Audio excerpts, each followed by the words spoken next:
The following is a special presentation of Tony Kurre Radio. Want the real story behind the sound bites and headlines? Let's find the facts.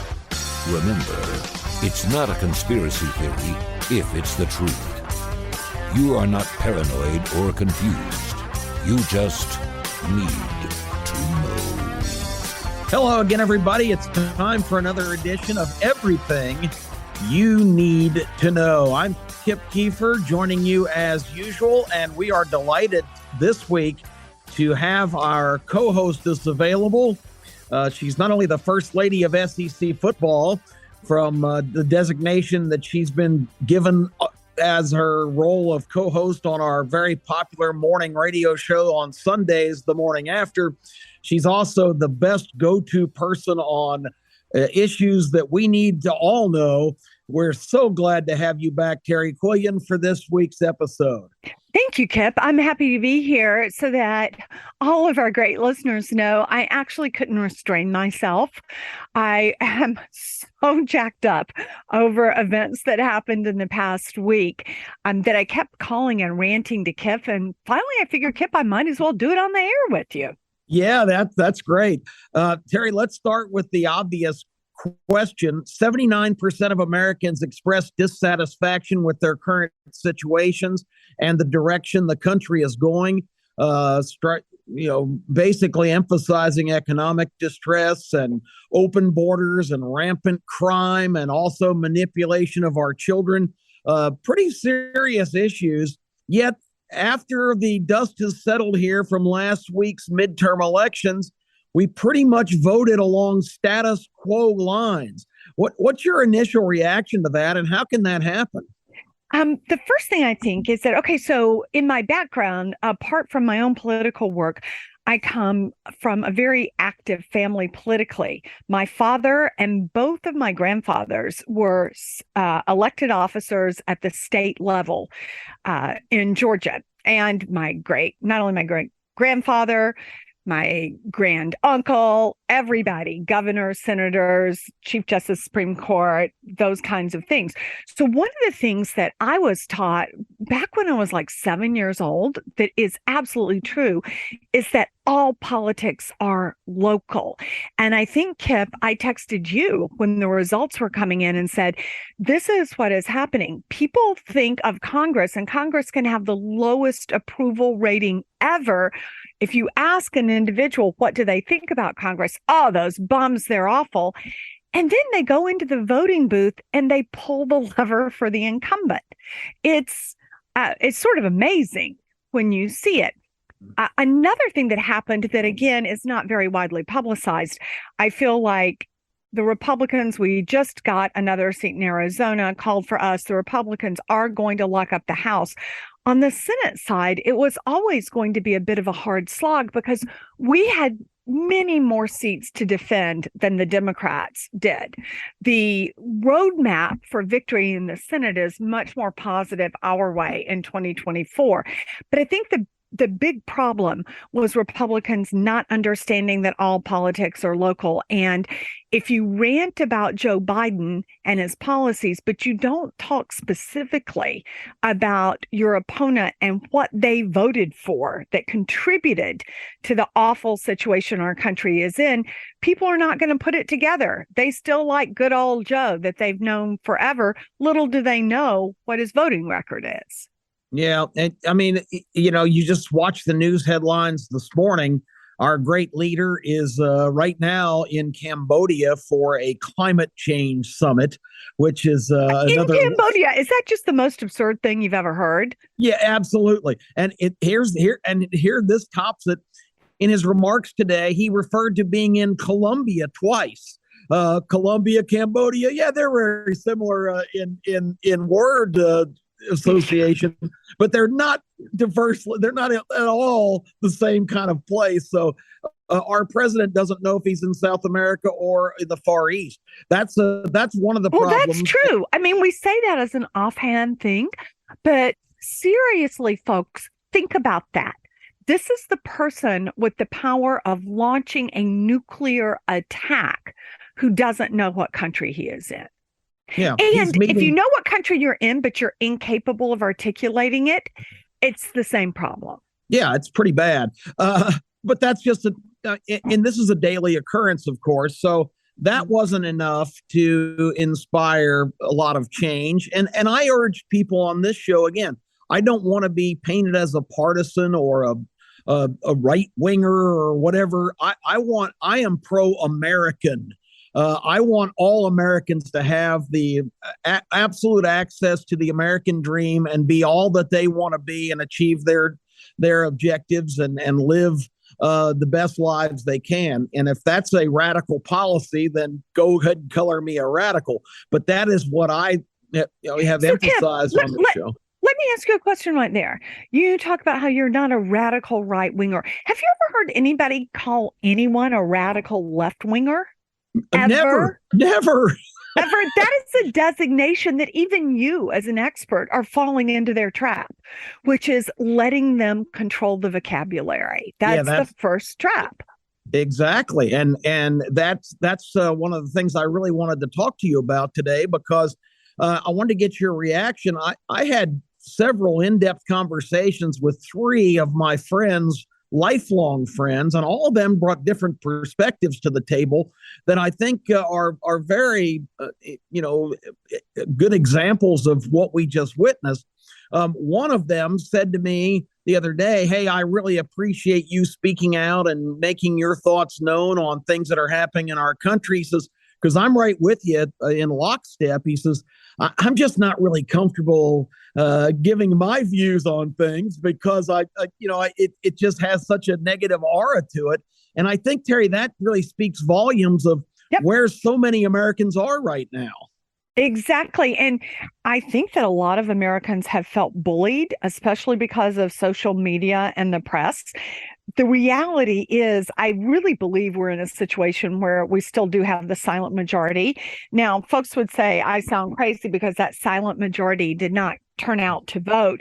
I think the election was terribly mishandled by Republican leadership. And it's up to you whether or not you want to talk about it. But the leadership of Mitch McConnell, which involves the funding for races, was terribly, terribly mismanaged. I really don't believe the American population is in this, I'm going to call it far left winger model, but people have become intimidated because they're so loud with what they say, and because they use such horrific terms to describe anyone who disagrees with their opinions that it's cowed a lot of ordinary Americans. I think you have to have a very thick skin to be willing to go up against the media mob these days.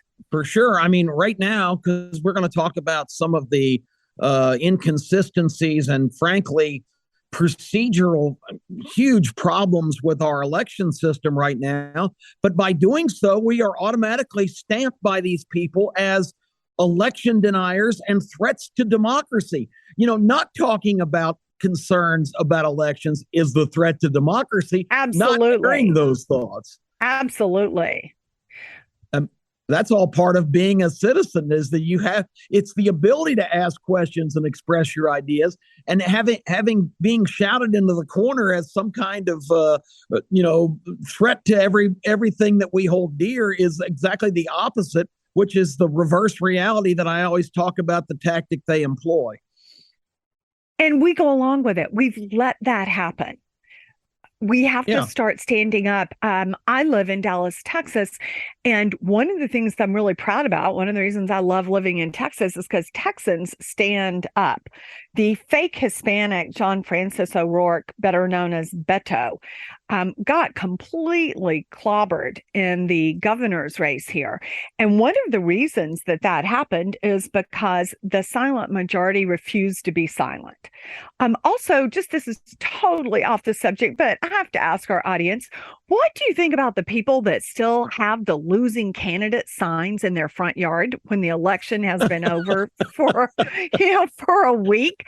I wonder about that. I can honestly understand if your guy won and you're feeling a need to brag for a week or so, but my neighborhood is filled with the loser veto signs. And I can't figure out, why don't you just paint a great big L on your front yard and have it be there permanently? Yeah, that's kind of strange. I guess we also do a lot of sports. I guess that's the same as still hanging your banner out after your team has lost by 6 touchdowns. That you're trying to express some kind of loyalty, but it's kind of a hollow gesture. It's bizarre. Yes, exactly. And I'm like, are you just letting us know now you're all angry? Talk about the angry people. Those are the people on the left. Republicans can be upset, but I don't hear the amount of vitriol that one gets from the left. Yeah, you remember the bit we did on our show, The Ride Home, that was a very popular show here. One day I started the show by asking you, Terry, if you got an all expense cruise around the world with all of the progressives that are stirring up the country right now, how much fun would that be? Because these people really know how to party. No, but on the other hand, the Hillsdale College cruise that they do every summer, which is also enormously expensive, it's been sold out since the day they announced it. And I have never had the money to be able to go on a Hillsdale cruise, but my best friend Robin happened to be on the same ship that the Hillsdale cruise was on. And because at the time she was working with me in the office of George W. Bush, she was pulled into the Hillsdale crowd, and they were phenomenally fun. It was a lot of late nights in the hot tub and a lot of laughter that went on there. I would much rather go on a cruise with Dan Bongino than with any group of liberals that I can think of. Yeah, don't really look forward to hanging out with Stacey Abrams or Chuck Schumer. No, I don't. That would not be very good time. Okay, we're now 6 days past the election, and you just mentioned one of the races finally called today. There are 18 still out there that still have not been determined for the House of Representatives, which I find absolutely abominable. What possible excuse can there be? And this is going to shock you. Of the 18 remaining, 12 of them are in California. They're dragging their feet. And what could possibly be the justification? Well, there's not any.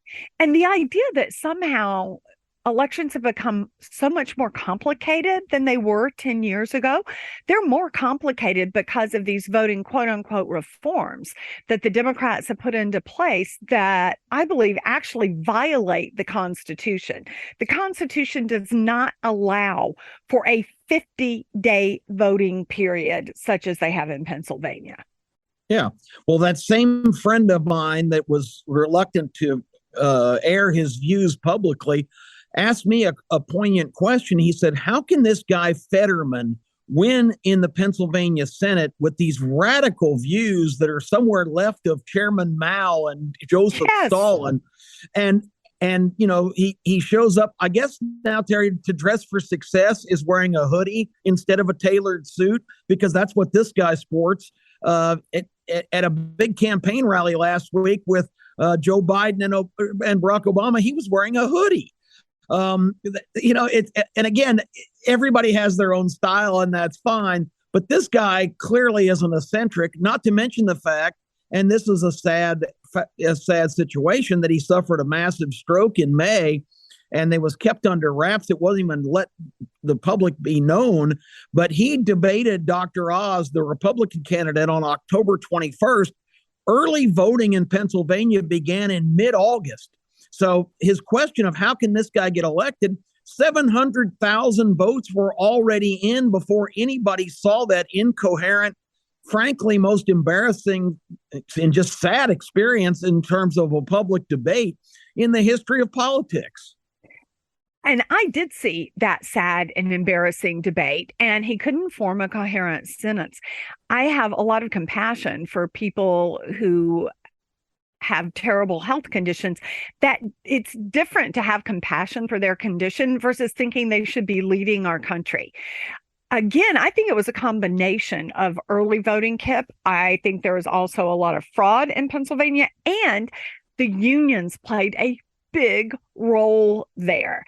So I think in some ways it wouldn't have mattered if the voters had seen the debate, because it really wasn't about the person in the first place. It was about the party. And I fear that's where we are as a society now. It's not about the person. It's not about anybody's viewpoints. It's not about anything having to do with them individually. It's about whether they have a D or an R next to their name. That's all that matters. We can send the most unqualified people in the world as long as they're going to vote along party lines. And somehow Fetterman was made out to be like this cool guy. I do believe that if there had been more exposure and more debates, people would have realized that there's nothing cool about brain damage. There's really not. And there's also nothing cool about his ideology. Forget the brain damage. His ideology is despicable and so far to the left of the American population that it's just unbelievable. Well, he's a big advocate of the revolving door of justice, where somebody's arrested and pretty much put back on the street with no bail and no repercussions right away. And this is in a community in Philadelphia whose murder rate is now 40% more than the previous year. It's an absolute bloodbath in our major cities. And these policies of electing these radical progressive DAs who don't believe they think they're reforming the criminal justice system by not incarcerating the most dangerous people in our society is to advocate that position in a city where the murder rate is out of control should be an automatic disqualifier right off the bat. Of course it should. It's absolutely absurd. And you know that people doing this all have security, much of it paid for by the taxpayers around them. So they can live in houses with high walls and have security details. But for the average person that is taking a bus or a train to work and that doesn't have armed security 24/7, these decisions have real consequences. You know, and in New York, another good example of what's going on. Kathy Hochul won re-election. She never even won her first election. She was appointed when Mario Cuomo was kicked out of office. And she defeated Lee Zeldin, who made a strong run. A Republican hasn't been governor of New York in 25 years. But the long and short of the story is I heard a man on the street interview in New York over the weekend, and that person said, yeah, you know, I don't like all the policies, because in the debate, Zeldin challenged her on the rampant crime in New York City, and her response was, why are you so obsessed with locking people up in jail? That should have killed her chances right there. It should. But anyway, this man on the street, and this is to your point of politics is local. He said, well, I was disgusted by that, and I can't believe the crime. He said, walking around the streets is scary. But, you know, my entire family, my entire heritage, I've never voted for a Republican, and I just couldn't bring myself to do that, which is kind of a remarkable answer. But that is true of so many of these areas, that these traditional Democrat areas, people have been born, bred, and raised to vote on the blue side, and they just can't part with that indoctrination. Well, they're still on the Democrat plantation. There you go.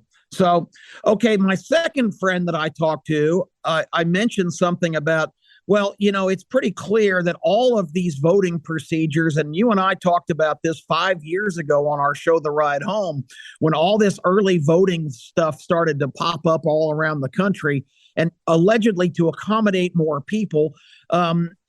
You know, we talked about at the time, it's just ripe for fraud. Because it really puts a lot more ballots out in circulation, and ballot harvesting, which is one of the most absurd ideas in terms of being constitutional ever, that partisans can go out and gather votes and bring them in stacks of hundreds and dump them in the box, and they're counted like irregular votes. But this friend said, well, I reject all that because there's no proof that any of that's going on. And I said, I'm not even, you know, first of all, that's wrong. There were over 800 signed affidavits after the 2020 election of people that personally witnessed fraud, regular American citizens, not partisans on either side. and they were just ignored by the courts because that issue is so toxic that no court even wants to take on any kind of allegations of election fraud. But, he's demanding proof. And it's just a procedural question, Terry, for the things I just mentioned. There's just so many ways to kind of game the system now. And they've set these ways up. I think COVID-19 was a disaster for our country in so many ways, Kip. Yeah. And part of what, the COVID situation, which we don't even get me started on the reality of that, but what it allowed them to do is to set up mechanisms that would allow for massive amounts of voter fraud. For example, this curing of ballots thing that's going on in Nevada. Do you think most people even know what curing a ballot is? No. Curing a ballot is when there is an irregularity on the ballot. And in the Nevada example, it has to do with whether or not the signatures match. Well, the only reason you need to match signatures is because you're not requiring in-person voting with a voter ID. If you're voting in person with a voter ID, then it doesn't matter if your signature has changed. Everybody's wailing about, well, my signature changed in the last 5 years. Get your you-know-what to the polls on voting day and vote in person, and it won't matter. That's for sure. Okay, now friend number 3, he is railing to me about this election for the Republicans not going their way is all the fault of Donald Trump, the former president who has infused himself in the situation by endorsing a lot of candidates and being pretty public. Although I didn't think he campaigned excessively for any of those. He held a few rallies. I don't think he was front and center, but I guess a lot of people, the Democrats especially, continue to put Donald Trump on the pedestal as the issue. How much influence? You worked in the Trump administration. I know you have some frustrations with some of the things Trump has said and done in this process, but can you lay a lot of the blame on him like this other friend number 3 is? I think most of the blame really, first of all, candidates are responsible for their own elections. However, a big amount of the financing of those campaigns comes from the National Republican Senatorial Committee and the National Republican Senate Leadership Committee. Congressional Committee. Well, also, though, the NRSC, which is a different organization in addition to the Senate Leadership Committee. You've got rhinos running that. And in the case of the Senate Leadership Committee, you have Mitch McConnell running that. And Kip, you and I talked about, if you just look at the dollar number differences between the races, the dollar difference that the Republican candidates have been up against versus the Democrats is outrageous. And you're the one who first noticed the discrepancy in the amount of funding that Mitch McConnell, as the head of that SLC, allowed for Lisa Murkowski. Good Lord, I don't even want her to win, versus Republicans that were America First Republicans in very hotly contested races. Yeah. And so he put money into that race in Alaska. That it's that crazy system where it's a jungle primary, and the top vote getters are the ones who advance to the finals, regardless of party. So you had a Republican running against Lisa Murkowski, allegedly a Republican in name but not in practice. She votes. That's Lisa, not her opponent. It's Lisa that Kip's talking about, who's allegedly Republican. Right. And she's the alleged, exactly, who has a voting record where she votes more on the Democrat side than she does even on the Republican leg. She's a tool. She's a tool of the Democrats, because anytime the media wants to paint a mainstream Republican position as being extreme, they go to quote unquote Republican Lisa Murkowski or quote unquote Republican Liz Cheney for a comment. Yes, exactly. And you saw what Liz Cheney's constituents thought of her performance. She only got 20 some odd % of the vote for re-election in the primary. But McConnell chose to put money into that Alaska race of a Republican against a Republican and pulled money out of New Hampshire, a close race between former General Bolduc and Maggie Hassan, a really no-name, obscure senator in New Hampshire who was very ripe to be defeated, and did the same thing in Arizona, pulling funding from Blake Masters, who had a legitimate shot of I think upending. the Masters is more upsetting because Masters was, to me, a much more mainstream candidate who had not only a good chance of upsetting, but who should have won that election.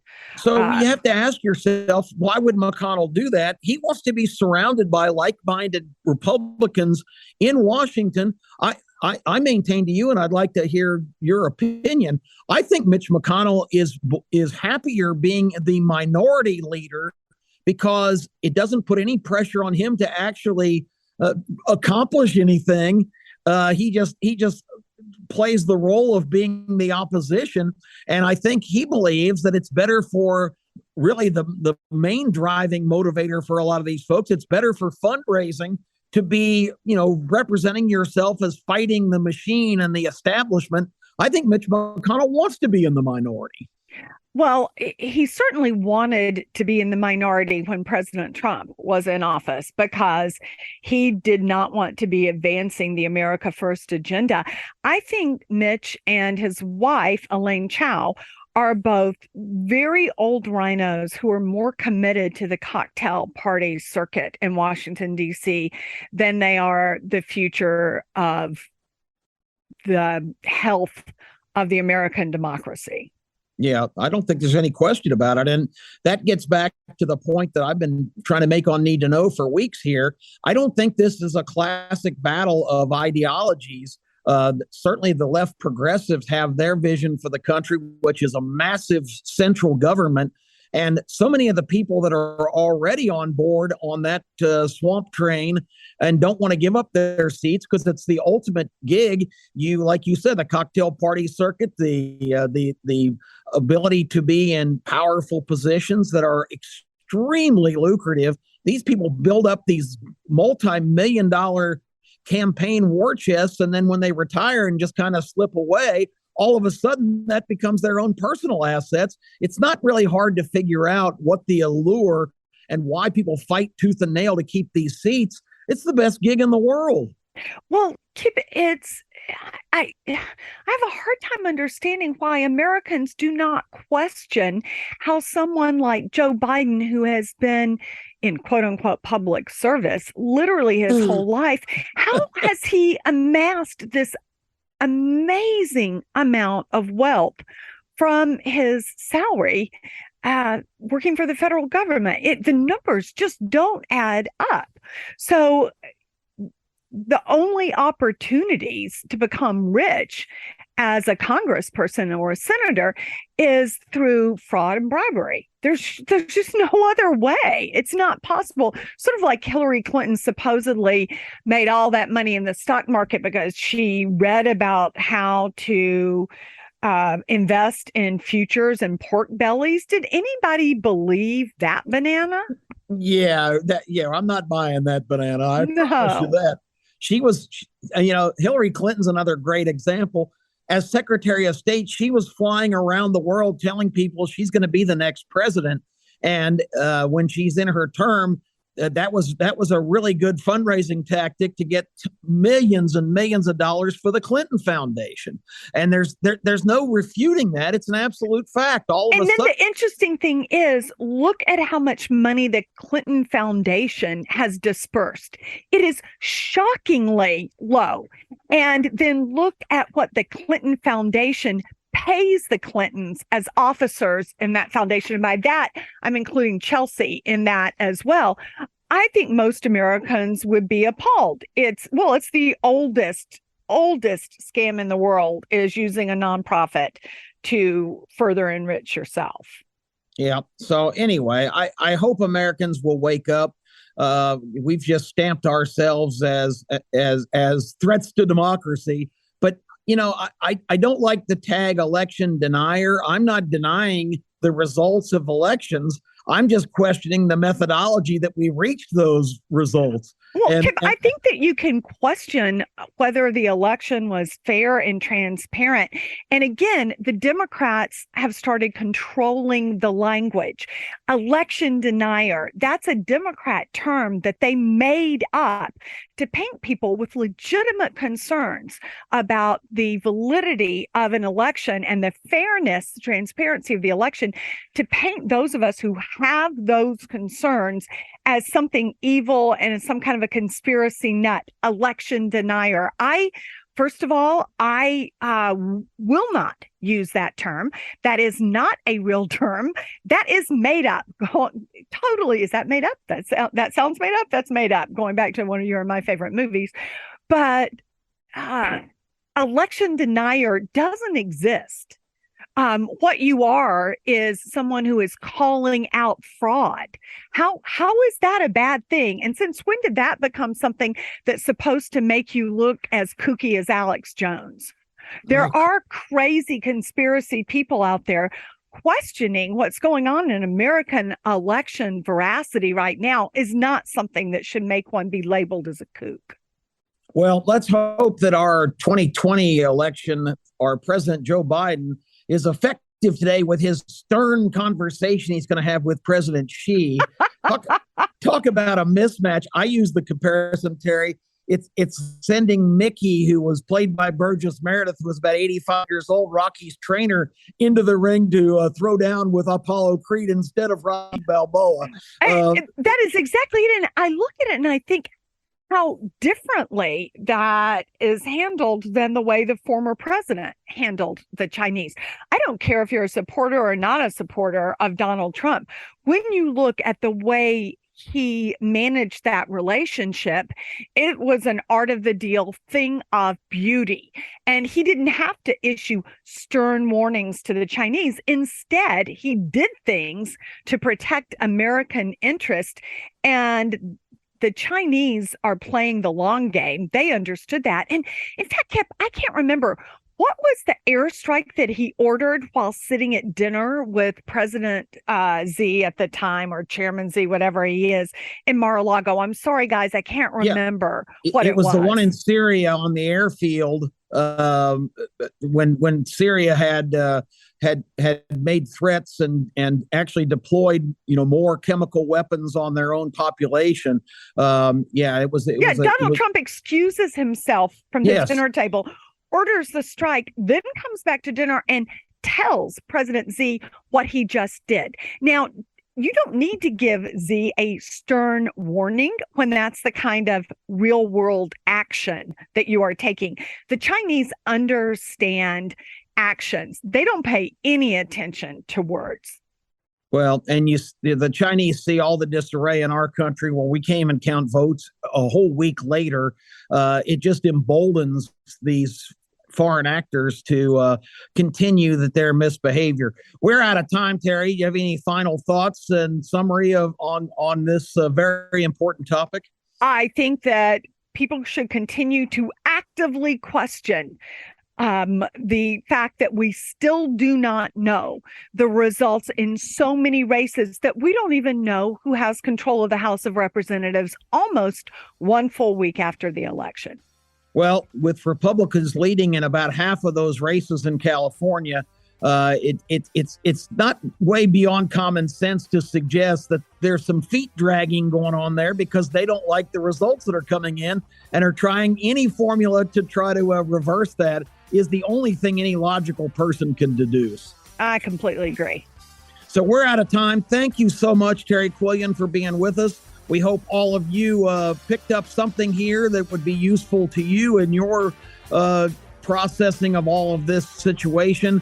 And anything we can do to contribute to that perspective is always the goal here on Need to Know. Have a great week, everybody. We will be back with you next week for more of Things You Need to Know. This has been a special presentation of Tony Curry Radio.